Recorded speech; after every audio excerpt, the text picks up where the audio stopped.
हाँ जी बच्चा, example 19 very important. क्या चीज इसको इंपॉर्टेंट बनाती है कि ये दो पार्ट क्वेश्चन है, ठीक है। एक तो इक्वेशन बनाना और दूसरा उस इक्वेशन को सॉल्व करना भी अपने आप में एक अचीवमेंट। हाँ जी। A boat goes 30 kilometer upstream and 44 kilometer downstream in 10 hours. In 13 hours, it can go 40 kilometer upstream and 55 kilometer downstream. Determine the speed of the boat, speed of the stream, and that of the boat in still water. इसके लिए बच्चा जो आपको चीजें पता होनी चाहिए, that is what is the meaning of upstream, what is the meaning of downstream, what is the meaning of obviously sort of speed of the stream, and what is the meaning of boat in still water. मतलब that of का मतलब speed of, speed की ही बात कर रहे हैं, इसकी speed पूछ रहे हैं। Okay, and speed of the stream कभी कहीं कहीं जगह पर speed of the current भी लिखा होता है, speed of the current। इस क्वेश्चन को स्टार्ट करने से पहले एक बहुत बेसिक चीज बताऊंगा, जिसमें हो सकता है तुम अभी नहीं, अभी तो बेसिक सा ही लगेगा कि हाँ ये तो बेसिक सी बात है, बाद में शायद कंफ्यूज हो जाओ। तो 15 apples minus 10 apples is equal to 5 what, ठीक है।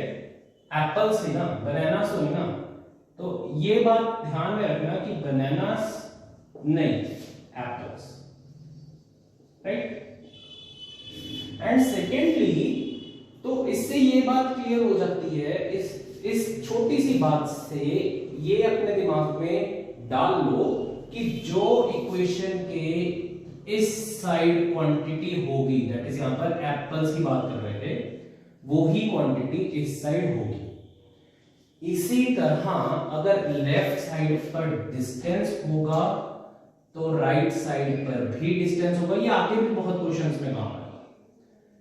अगर इधर टाइम है, इक्वेशन के लेफ्ट साइड पे टाइम है, time plus time will give you time only. Distance minus distance या फिर plus distance will give you distance only, ठीक है। Speed minus speed will give you speed only, या फिर प्लस होता तो भी स्पीड ही देंगे, ठीक है। तो इतनी छोटी सी बात अभी ये आपको फिक्स हो, ठीक। अब बात करते हैं what is the meaning of upstream, what is the meaning of downstream. Upstream की बात करें तो अपस्ट्रीम मींस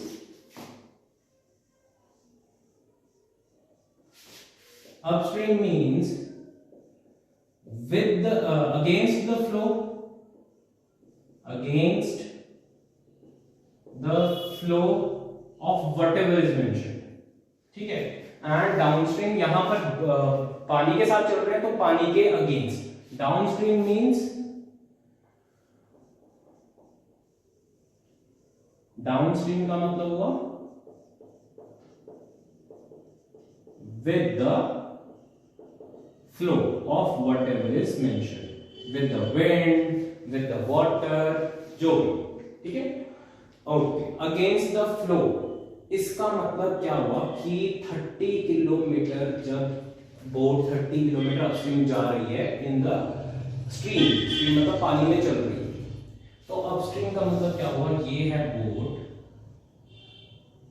ठीक है, ये है वाटर। अपस्ट्रीम का मतलब अगेंस्ट द फ्लो, अगर बोट इधर जा रही है तो पानी इधर जा रहा है, this is the meaning of upstream, against the flow.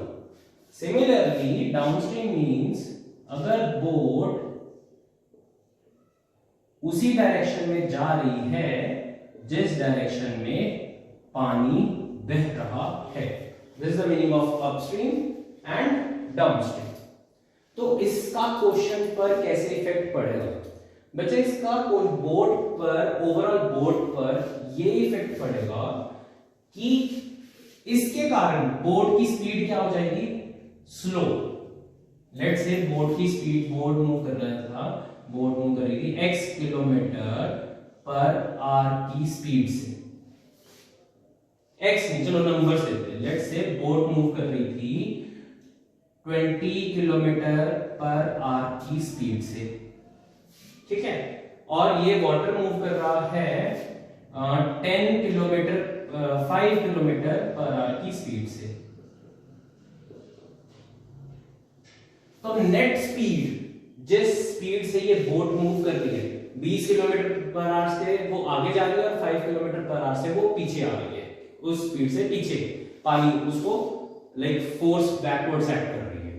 तो नेट फोर्स क्या हुई जिस स्पीड से बोट जा रही है आगे, that is 20 - 5 kilometre, 20 - 5 that is net speed of the boat is 15 kilometre per hour.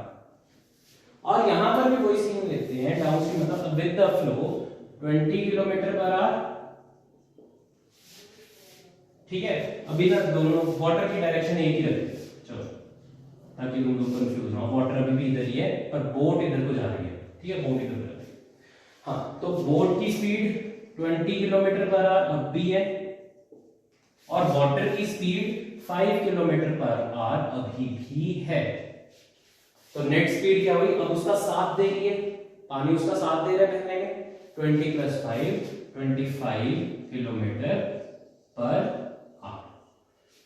Overall speed, net speed जो सी है वो चेंज हो जाती है। चलो इतना तो समझ गए, ठीक है। अपस्ट्रीम एंड डाउनस्ट्रीम, अभी ये स्पीड्स गिवन नहीं हुई, उससे पहले भी एक और बात, ये हम बड़ी क्यों, अगर मैं इसको ये 5 की जगह पानी की स्पीड देता 20 किलोमीटर पर आवर, पानी की स्पीड होती 20 किलोमीटर पर आवर, तो 20 - 20 इज इक्वल टू 0, मतलब कि बोट मूव ही ना करती। अगर मैं कहता कि ये बोट की वाटर की स्पीड है, speed of stream water 30 kilometre per hour है, तो क्या कभी बोट इस डायरेक्शन में मूव कर पाती? बोट कभी इस डायरेक्शन में मूव कर ही ना पाती। तो अगर हम ये बात ध्यान में रखो, अगर हम ये बात बोल रहे हैं कि स्पीड ऑफ द बोट, कि बोट उस डायरेक्शन में अपस्ट्रीम में जा रही है, तो इट इज ऑब्वियस कि बोट की स्पीड स्ट्रीम की स्पीड से बड़ी ही रही होगी, अदरवाइज बोट उस तरफ जा ही नहीं सकती थी। पानी ने नेट रिजल्ट क्या निकाला था, 20 - 30, 20 - 30 क्या था, -10, मतलब कि जिस डायरेक्शन में जाना था उस डायरेक्शन में तो नहीं गई, माइनस क्या रिप्रेजेंट कर रहा है, ऑपोजिट डायरेक्शन में चली गई। तो ये केस अगर वो बोले कि पानी अपस्ट्रीम बोट जा रही है, तो इसका मतलब बोट की स्पीड पानी की स्पीड से ज्यादा ही रही होगी। क्यों बता रहा हूं, क्योंकि ये तुम्हें गिवन नहीं होगा। अगर हम बोट की स्पीड ले रहे हैं x किलोमीटर पर आवर और बोट वाटर की स्पीड ले रहे हैं y kilometre per hour, x - y, ये लेना सही होगा कि डाउनस्ट्रीम की क्या, सॉरी अपस्ट्रीम की क्या स्पीड हुई, x - y स्पीड हुई। डाउनस्ट्रीम की क्या स्पीड हुई, अगर यही x और y, यहां पर कोई फर्क नहीं पड़ेगा, यहां पर x + y लिख लो चाहे y + x लिख लो, नो मैटर, कोई फर्क नहीं पड़ने वाला। तो बोट की ओवरऑल स्पीड, डाउनस्ट्रीम की ओवरऑल स्पीड क्या होती, x + y, क्योंकि दोनों एक ही डायरेक्शन में जा रहे हैं। डाउनस्ट्रीम की स्पीड ये होनी थी x + y। हाँ, एंड ऑल्सो अगर ये इस क्वेश्चन में तुम्हें दोनों में से किसी एक की स्पीड गिवन हुई ना, तो वो क्वाड्रेटिक का क्वेश्चन है। अगर दोनों की स्पीड नहीं गिवन तो ये लीनियर का क्वेश्चन है, ठीक है। ये मतलब छोटी सी ट्रिक जिससे तुम याद कर सकते हो, x - y and x + y। वैसे तो किसी भी मेथड से सॉल्व कर लेना, कोई फर्क नहीं पड़ेगा। हाँ, तो x - y, अब यहां पर मैंने वो बात क्यों बताई थी कि y - x लिखना, ताकि तुम y - x ना लिख दो, y - x is completely wrong, क्योंकि x की स्पीड बड़ी रही होगी तभी तो बोट उधर जा रही है, वरना बोट उधर जा ही ना सकती, अपस्ट्रीम ट्रैवल कर ही ना सकती। ठीक है ना। आई होप कि तुम्हें ये स्पीड्स समझ आ गई होंगी। अब मैं इसको वर्बली लिख देता हूं, दैट इज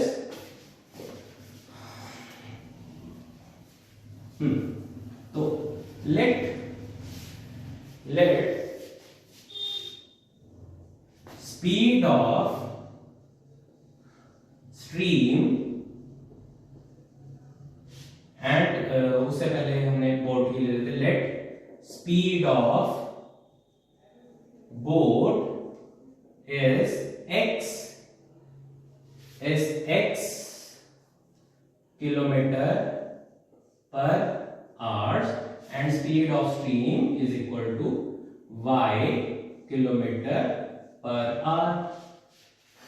तो अपस्ट्रीम की क्या स्पीड हुई? अपस्ट्रीम की स्पीड अभी हमने देखी against the flow, therefore upstream's speed is x minus y kilometer per hour and downstream की स्पीड हुई x plus y kilometre per hour. यहां पर ये बात समझ आ जानी चाहिए कि x माइनस वाई ही क्यों लिखा, y माइनस एक्स क्यों नहीं लिखा। चलो आगे बढ़ते हैं। इन 10 hours, अब क्वेश्चन की ओर ध्यान देते हैं। A boat goes 30 kilometer upstream and 44 kilometer downstream in 10 hours। इससे रिलेटेड इक्वेशन डायरेक्ट नहीं बन सकती। क्यों? ये किलोमीटर्स में है, डिस्टेंस है, ये भी डिस्टेंस है, और ये क्या है? टाइम है ना, टाइम। तो हमें क्या करना पड़ेगा? इन डिस्टेंसेस को किसी तरह टाइम में कन्वर्ट करना पड़ेगा। जैसे मैंने कहा था ना, apples minus apples is equal to apples not bananas. अगर तुम 30 प्लस 40 इज इक्वल टू 10 लिख लेते हो, 30x प्लस 40 किसी भी, तो नई बात बनने वाली, क्योंकि ये डिस्टेंस है और उधर टाइम है। ठीक है 30 किलोमीटर अपस्ट्रीम। तो हमारे पास साइंस ने हमें एक फॉर्मूला दिया है, that is speed is equal to distance upon time. तो हम इस डिस्टेंस को टाइम में कैसे कन्वर्ट करें? Time is equal to distance upon speed. ये फॉर्मूला हमारा बन गया, time is equal to distance upon speed. पहले हम सिनेरियो 1 देखते। सिनेरियो 1 क्या कहता है? 30 किलोमीटर अपस्ट्रीम, 30 किलोमीटर अपस्ट्रीम जाने के लिए कितना टाइम लगा? 30 kilometre time for travelling 30 kilometre upstream is distance 30 और अपस्ट्रीम की स्पीड क्या थी? x minus y. ये क्या आ गया? ये आ गया time, distance upon speed, x distance upon speed. ठीक है। सिमिलरली ये केस 1 ले रहे हैं, सिर्फ ये वाले, सिर्फ इतनी लाइन, टाइम फॉर ट्रैवलिंग कितना? 44 किलोमीटर डाउनस्ट्रीम। अब डाउनस्ट्रीम के लिए टाइम निकाल रहे हैं, that is 44 kilometre upon x, speed कितनी है डाउनस्ट्रीम की? x plus y। तो ये भी क्या है? टाइम। और ये भी याद रखना कि किलोमीटर में है, ये भी किलोमीटर में है, और ये किलोमीटर पर आवर में था, तो टाइम भी किस में आ रहा है? आवर्स में ही आ रहा है। टाइम भी हमें कोई यूनिट वगैरह की कोई दिक्कत नहीं है। Okay, most of these question में ना टाइम यूनिट वगैरह वाला कोई इश्यू नहीं होता, मोस्ट ऑफ द, पर फिर भी एक बार चेक कर लेना। हाँ जी, तो ये टोटल टाइम कितना लगा, ये उसने हमें बताया होगा। टोटल टाइम कितना लगा ये सब काम करने में, वो है 10 घंटे। मतलब कि ये टाइम प्लस ये time is equal to 10 hours. This time plus this time 30 kilometre upstream and 44 kilometre downstream के लिए। यही है ना क्वेश्चन का। Time for 30 kilometre upstream plus time for 44 kilometre downstream is equal to 10 hours, 10 घंटे लगे। Time for 30 kilometre upstream कितना निकला? 30 अपॉन x माइनस वाई। अब भी समझने में सिर्फ लेंथ ही है, जब एक बार करने बैठ जाओगे तो इजी लगने लग जाएगा, एक बार समझ आ जाएगा अपने आप करोगे। 44 upon x plus y is equal to 10 hours. ये रही आपकी फर्स्ट इक्वेशन। जब ऐसे क्वेश्चंस बहुत से प्रैक्टिस कर लोगे ना, तब ये बहुत आसान लगने लग जाएगा कि ठीक है सही तो कर रहे हैं। सिमिलरली ये तो था केस 1 की इक्वेशन बन गई, ये तुम अपने आप नोट कर लेना, मैं कर रहा हूं ये बोर्ड की जगह कम। हाँ, तो time for travelling 40 kilometre upstream, यहां पे मैं कर रहा हूं, इसको मैं ऑरेंज से कर देता हूं। 40 kilometre upstream and 55 kilometers downstream। 40 kilometer upstream, 40 upon x minus y and 55 kilometer downstream, 55 upon x plus y।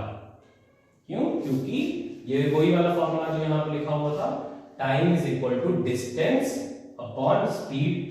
Speed is equal to distance upon time याद रखो, उससे अपने आप सारे फॉर्मूलाज जो तुमको चाहिए होता है वो बन जाता है। तो time is equal to distance upon speed,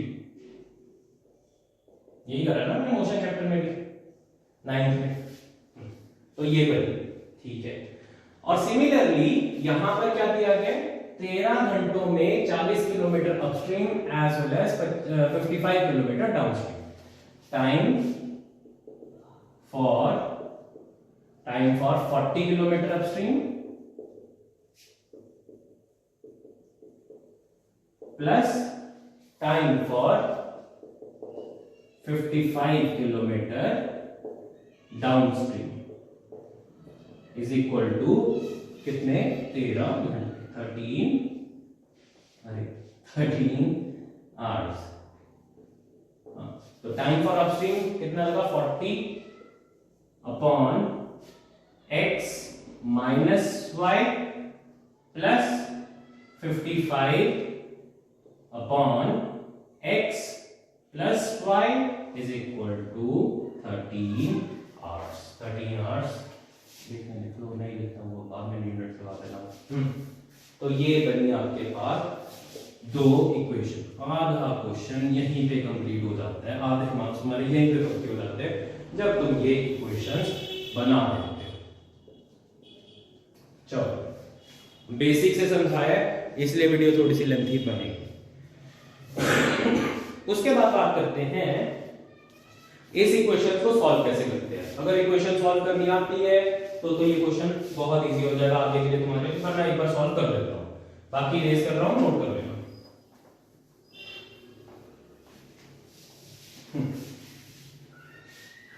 तो तुमने आई होप ये समझा होगा पहले कि इन इक्वेशंस को, अगर इन इक्वेशंस को हम डायरेक्टली सॉल्व करना स्टार्ट करेंगे किसी भी मेथड से, सब्स्टिट्यूशन, एलिमिनेशन और या फिर क्रॉस मल्टीप्लिकेशन, जो सभी मेथड हैं तो मैंने करवाया हुआ है, तो उससे ये इक्वेशंस जाएंगी लीनियर फॉर्म में रहेंगी नहीं।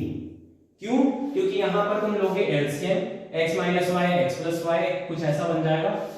30 ऐसे करना नहीं है, तो मैं बता रहा हूं कि बनने क्या बन जाएगा तुम लोगे।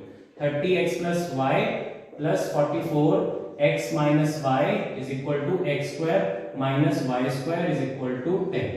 X square minus y square उधर चला जाएगा। ये लीनियर रही इक्वेशन नहीं, तो हमें क्या करवाया गया था, इक्वेशंस को लीनियर फॉर्म में कैसे रखा जाए, इन इक्वेशंस को, equations that can be reduced to linear form. तो हम देखते होते हैं कि इक्वेशन में सेम नंबर, सेम वेरिएबल क्या है। सेम वेरिएबल है ये वाला x माइनस वाई, इधर भी है, और x plus y x plus y इधर, x माइनस वाई इधर भी है। सिमिलरली x प्लस वाई इधर भी है, तो x प्लस वाई इधर भी है, पर x प्लस वाई एक्चुअल में वो 1 अपॉन x प्लस वाई बनेगा। तो हम क्या करेंगे, 1 अपॉन x प्लस वाई को, ये मेथड नहीं एक्सप्लेन करने वाला, अदरवाइज वीडियो और लेंथी हो जाएगी, बेसिक सी बात कर रहा हूं।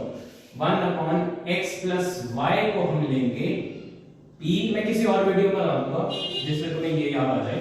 1 अपॉन x प्लस वाई को ले लेंगे हम p, and 1 upon x minus y को ले लेंगे हम q, या जो अल्फाबेट तुम्हें पसंद है, p q ही लेना जरूरी नहीं होता। 30 अपॉन x माइनस वाई। अब देखो, अगर मैं कुछ बच्चों को डाउट क्लियर कर देता हूं, अगर मैं x plus y is equal to p लेता तो क्या बन जाता है 30 अपॉन p, प्लस और x माइनस वाई को q लेता तो क्या बन जाना था 40 अपॉन q, है ना, plus sorry not p, this still remains p, and 44 upon इसका और पार्टिंग पुट कर रहा हूं, 44 upon q plus 55 upon q, है ना। तो फिर से एलसीएम होता, ये हो जाता है pq एलसीएम में, pq की डिग्री, p और q जब दो वेरिएबल्स इकट्ठे हो जाते हैं तो उनकी डिग्री क्या हो जाती है, p की एक डिग्री q की एक पावर है, दोनों की डिग्री क्या होगी 1 + 1 2 डिग्री तो चाहिए नहीं ना, तो ये करना अपना गलत होगा। इससे हमारा क्वेश्चन वापस से लीनियर ही रहेगा, अगर हम ये लेंगे तो हमारा क्वेश्चन लीनियर ही रहेगा। इसको भी पूरा एक्सपेंडेड इलैबोरेटेड फॉर्म में मैं तुम्हें किसी और वीडियो में बता दूंगा, ठीक है।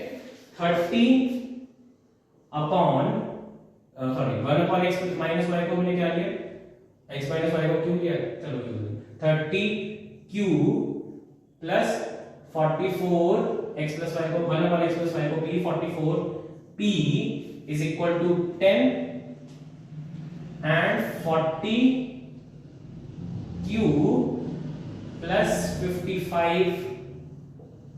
55p is equal to 13। ये ऐसी इक्वेशन से तुम फेमिलियर हो ऑलरेडी, इन इक्वेशन से आप ऑलरेडी फेमिलियर हो, आपने ऐसी इक्वेशंस बहुत सारी सॉल्व कर रखी है, ठीक है। वहां से p और q की वैल्यू आएगी, वो यहां पे पुट करके x प्लस वाई और x माइनस वाई की वैल्यू में पुट कर देना। मैंने यहीं तक क्वेश्चन करवाना है, मैं पूरा सॉल्यूशन नहीं देने वाला, तुम अपने आप करवाओगे, ठीक है। दिस इज योर, अभी पेंडिंग है, यहां पर अभी पेंडिंग है कंटिन्यू, बट वो तुम खुद कर सकते हो और आंसर निकाल लेना, चाहे सब्स्टिट्यूशन से करो, एलिमिनेशन से करो, या फिर वो करो। आई वुड सजेस्ट, वैसे elimination I think better method रहेगा, तो जौन सा मेथड तुम्हें प्रेफरेबल लगता है तुम उस मेथड से इसको कंटिन्यू कर सकते हो और सॉल्व कर सकते हो। फिलहाल के लिए बस मेन क्वेश्चन का कंसेप्ट समझना। बाय।